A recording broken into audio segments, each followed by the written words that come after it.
सबको जय मसीह की अनुग्रह लघु मनन में आप सबका स्वागत है। मैं हूं आपका भाई अजीत होरो। आइए मित्रों, आज एक बार फिर से हम आज के मनन में चलते हैं और आज हम विचार करेंगे प्रेरितों के काम, उसका 12वां अध्याय और उसका 5वां पद। और यहाँ इस प्रकार से लिखा हुआ है, सो बंदीगृह में पतरस की रखवाली हो रही थी, परंतु कलीसिया उसके लिए लौ लगाकर परमेश्वर से प्रार्थना कर रही थी। साथियों, यीशु मसीह के जी उठने और स्वर्ग में उठाए जाने के बाद प्रेरितों ने सुसमाचार के प्रचार का बीड़ा अपने कंधों पर उठाया और इसके परिणाम स्वरूप कलीसिया लगातार बढ़ने लगी। जब कलीसिया बढ़ी तो सताव भी शुरू हुआ और पतरस जेल खाने में डाल दिया गया। उसे मृत्यु दंड की सजा भी दी जा सकती थी। ये ऐसी परिस्थिति थी मेरे मित्रों कि इसमें कोई कुछ भी नहीं कर सकता था।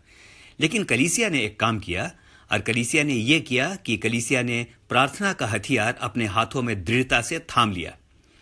और वचन बताता है कि कलीसिया पतरस के लिए प्रार्थना नहीं कर रही थी, वो लौ लगाकर निरंतर प्रार्थना कर रही थी। ध्यान से सुनेंगे, लौ लगाकर प्रार्थना करने और प्रार्थना करने में भारी अंतर है। प्रार्थना तो रोज करते हैं, लेकिन लौ लगाकर करते हैं या नहीं, यह प्रश्न है। लौ दीप शिखा को कहते हैं। दीपक तब तक लौ नहीं दे सकता जब तक उसमें तेल ना हो। मेरे प्रियो, हमें यह बात जाननी चाहिए कि वचन में पवित्र आत्मा को तेल कहा गया है। हम मिट्टी के दीपक जैसे हैं और हमारा पिता कुम्हार है। फिलिपियों 2 और उसके 15 में वचन इस प्रकार से कहता है, जिनके बीच में तुम जीवन का वचन लिए हुए जगत में जलते दीपकों की नाई दिखाई देते हो।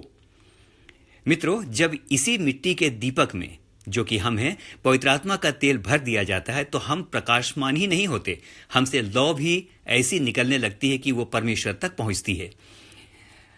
वचन कहता है कि हम स्वयं से ऐसी प्रार्थना कर ही नहीं सकते जिससे प्रकाश निकलने लगे या लौ जलने लगे। देखिए कि वचन के अनुसार हमारे साथ प्रार्थना कौन करता है। रोमियो 8 और उसके 26 में वचन कहता है, क्योंकि हम नहीं जानते कि प्रार्थना किस रीति से करना चाहिए, परंतु आत्मा आप ही ऐसी आहें भरकर जो बयान से बाहर है हमारे लिए प्रार्थना करता है।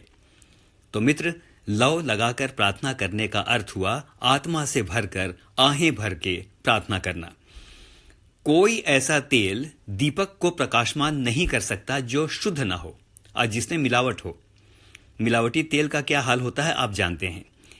तो मित्र, तेल जितना शुद्ध होगा वह उतनी ही उत्तम लौ पैदा करेगा।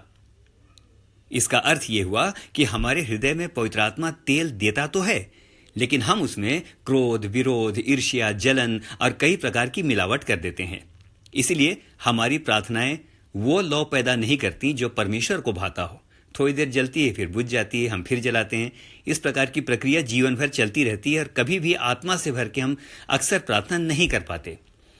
मेरे मित्र, ध्यान के साथ सुनिएगा, परमेश्वर का वचन मिलावट के विरोध में है।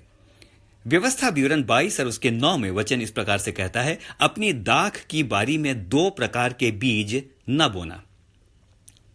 तो इस पद के द्वारा हम समझ सकते हैं कि आत्मा जो तेल हमें देता है उसमें किसी प्रकार की मिलावट हमें नहीं करनी है।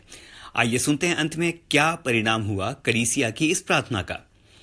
परमेश्वर ने पतरस के बंधन खोल दिए, ये तो ठीक है।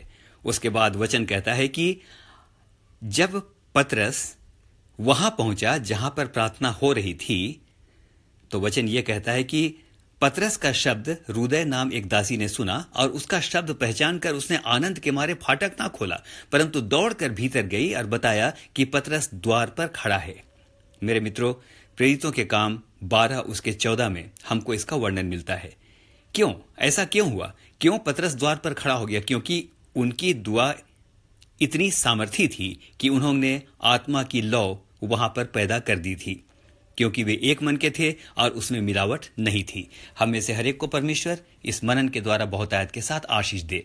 आइए परमेश्वर से एक वरदान मांगे, और वो ये कि प्यारे प्रभु, हमें आहें भरकर लौ लगाकर आपके सन्मुख आने का हियाव दें। अपनी पवित्र आत्मा से हमें भरें ताकि जब हम प्रार्थना करें तो लौ निकलने लगे, और जब लौ निकलने लगे तो हमारी प्रार्थनाओं से बहुतों के अंधकार से भरे हुए जीवन रोशन हो जाएं।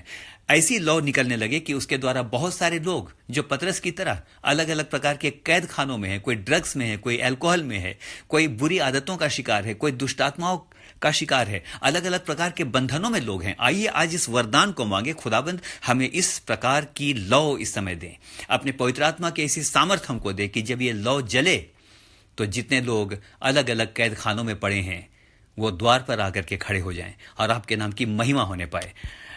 साथियों, आप में से हर एक को परमेश्वर बहुतायत के साथ आशीष दे। मेरे साथ आमीन कहेंगे। आमीन और फिर से आमीन।